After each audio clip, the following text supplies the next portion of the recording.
While some people in the galaxy were striving to be the underworld rulers like Jabba the Hutt or dancing it up at a Chandrilan party like Mon Mothma, Anakin Skywalker was tapping into his raw potential in the Force to bring balance to the Force. Throughout his life, Anakin's powers grew at an exponential rate, and we'll explore some of his greatest feats in this video. Anakin's journey began at his lowest power level, let's just say 10%, and it turns out that this is the happiest we ever see him. While Shmi and Anakin are too happy about being slaves to Watto on Tatooine, Anakin has seemingly found his peace with the situation and used his innate intelligence to find the silver lining in his life. It was clear that Anakin knew about the Jedi Order and their basic abilities. But the Force was something completely new to him when Qui-Gon Jinn took the time to explain how it worked. This is also when we find out that Anakin has even more midichlorians than Master Yoda, meaning his potential in the Force is even greater than Yoda's. But can Anakin lift ships or convince people that he isn't a slave already? Not yet, but his unconscious connection to the Force is already showing itself fully. At the age of 9, yes, 9, he was able to build an almost complete protocol droid all by himself, and also his own pod racer because he felt like it. Where his connection to the Force comes in is his ability to race in his pod racer. Pod racing is known to be dangerous even to the most skilled species, but Anakin is still known to be the only human to ever join in the races, survive, and even win it. His innate connection to the Force gives him incredible reflexes and a precognition ability to see what's coming. Better yet, he passes the initiate's test at the Jedi Council, and if he hadn't been 9 years old, they probably would have been excited to have him join them. His piloting skills continue to shine when he accidentally takes off in the Naboo N-1 starfighter, but this is where his connection with R2-D2 plays a big part in his success. If he had any other astromech droid, he probably wouldn't have had such an easy time taking down the droid control ship.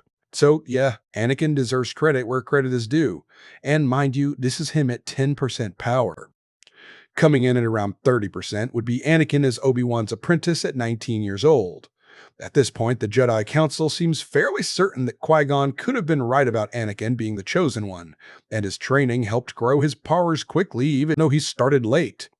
Anakin's piloting abilities and reflexes are sharper than ever, but he's still young at this point and very impulsive. His lightsaber abilities are fairly solid at this point, solid enough that he's trusted to protect Padme on his own. The discipline in his lightsaber training is clear when he slices both of the Kohuns without harming Padme. The next skill he's started to learn is battle awareness, as we can see him handle his own against the whole village of Tusken Raiders and an arena full of droids. When it comes to his connection with the Force at this age, he can manipulate basic items like a Shira fruit and a lightsaber, but his Force manipulation is mainly focused on giving him a boost in agility and basic Force abilities. Also, his connection to the dark side is just beginning to open after the loss of his mother, but soon the floodgates will open.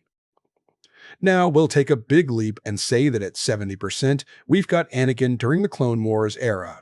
Anakin is no longer the hot-headed apprentice that was bested by Count Dooku. He's the hot-headed master to Ahsoka Tano, who can lead an entire army of clones to free planets from the Separatists. This is Anakin at the height of his light side voyage, with moments of the dark side shining through. Anakin's connection to the Force is strong enough to telekinetically bring down a support bridge in the defense of Katan Imolia.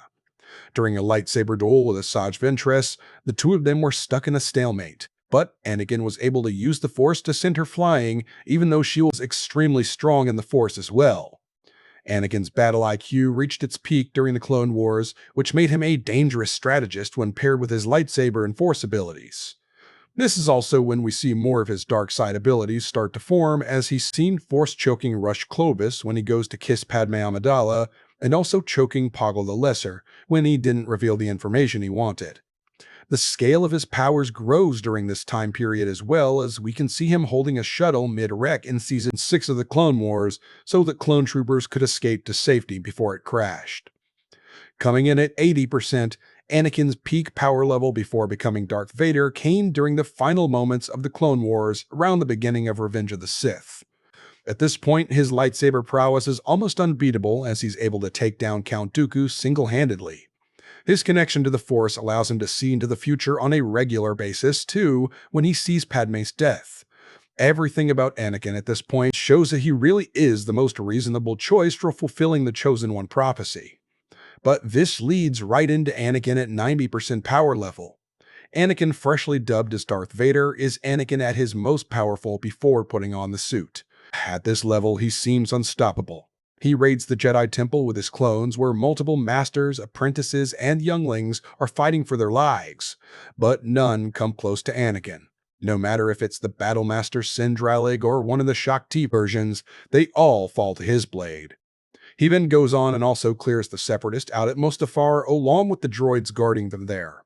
His connection to the Force is clearly more powerful than ever, as he uses every bit of it to boost his agility and speed during his duel with Obi-Wan Kenobi. Technically, the only thing more powerful than Anakin at this stage is his own ego that put him in a tricky situation at the end of his duel with Kenobi. And that's how he famously lost to the all-so-beloved High Ground. After his loss at Mustafar, his power takes a huge plunge as his body is mutilated and his connection to the Force weakened therefore. So that's why Anakin drops to 60% in the time frame right after putting on the Darth Vader suit. This is Anakin at his most awkward stage. Anakin was one of the most agile Jedi, with his own Force abilities boosting his physicality to unreal proportions. So you can imagine how Darth Vader's new cybernetic armor put a damper on things.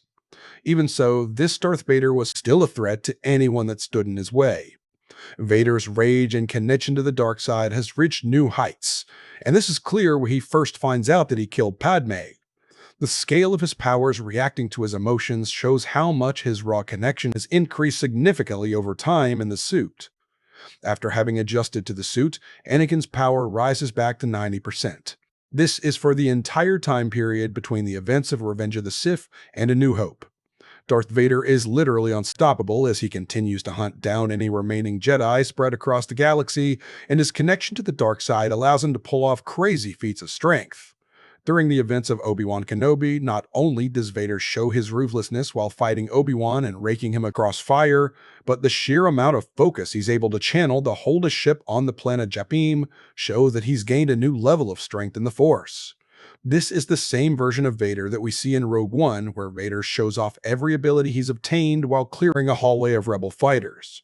Force choke, Force push, Force pull, lightsaber skills, reflexes, it all shines in this one instance and proves that this version of Vader could clear a facility of rebels all on his own.